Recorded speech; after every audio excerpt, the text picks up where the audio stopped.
Барлықтарыңа сәлем. Сіңлілер каналына қош келдіңіздер. Менің есімім Асем. Бүгін 6 шілде сіздерге жүгерімді қалай өсіріп жатқанын көрсетемін. Жүгері қазіргі таңда барлығы жүгерілерін шығарып жатыр.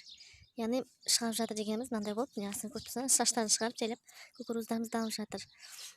Бұл жерде мен сіздерге алдында өткенде айтқан болатынмын, көшет арқылы отырғыздым деп. Және де бұл жерде мен бір қателігім, араларын өте жақын қылып жібергенмін.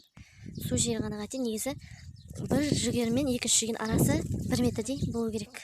Сол кезде олар емін еркіндеп өсіп, кішкене мындай болып жіңішкелеу болмайды. Мен себебі алдыңғы жылы, кешіресіздер, алдыңғы жылы араларын ашып істеген кезде өте сабақтар қалың болып, өте жақсы болған. Биылғы кезде араларын мықты жақын қылып жібергенмін. Ары кетсе 30 сантиметрде болу керек. Негізі 1 метрге 80 сантиметр немесе 100 сантиметрде болған жақсы. Су жерін ескересіздер деп отырайын. Бірақ сонда да қанша дегенмен кукуруздарымыз, жүгерлеріміз шығып жатыр. Бірақ мына жерде мықты үлкен көлемде емес. Және де сіздерге айта кететінім, желді күндері біздер көбісі сынып қалды. Және істеді. Сынып қалса да көріп тұрсаңыз, міне біреуін қалдырғанмын қызыққа. Міне біреу шығады, бірақ бұл қалай шығатынын шықпайтынын білмеймін. Себебі мындай басында, мындай көріп тұрсаңыздар, мындай басында жаңағы сыпытқысы жоқ. Яғни сыпытқысы болмаса, ода жаңағы тозаңдануы кішкене мүмкін емес болады. Мынандай көріп тұрсаңыздар.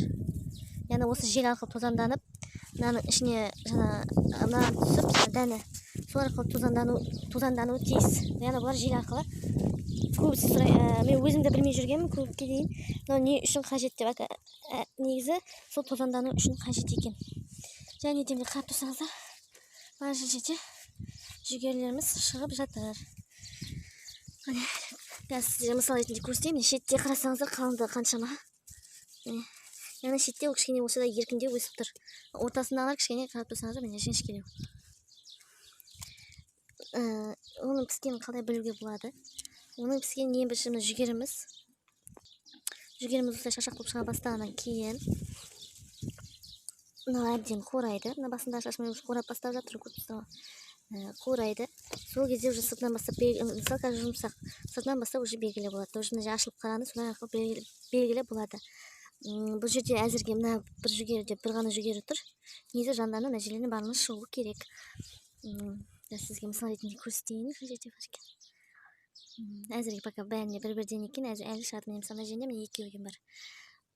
Күтімінде келетін болсақ, жақында осы кішкене көң салдым. Арасында көң салдым. Және сосын суардым. Суды барынша жақсы көреді. Суды қиын керек, себебі күн жерде тұрғандықтан кеуіп қала береді. Қиядың аса тұрғасын күнделікті күнара суарып отырмын.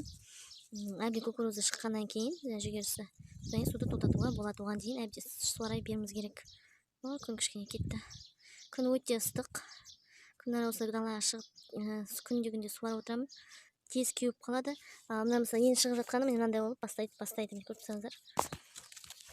Басқа ешқандай күтім қажет жоқ. Айтпақшы айта кететін жайт, мынандай бастап пісейін деп жатқан кезде уже жаңағыдай айыр қоңыз деген бар. Солар жайлап уже жұмыртқаларын салып бастайды. Біз жыл сайын сонымен күресеміз. Яғни дихлофос жасаймыз. Дихлофос қанша дегенде зиян болғаннан гөрі жаңағыдай бұрыш шашамыз, қолмен алып тастаймыз, сөйтеміз барымызша. Сол торғайдан гөрі бізде сол көп шабуыл жасайды. Және де басқа сіздерге күтім ешқандай ештеңе жоқ.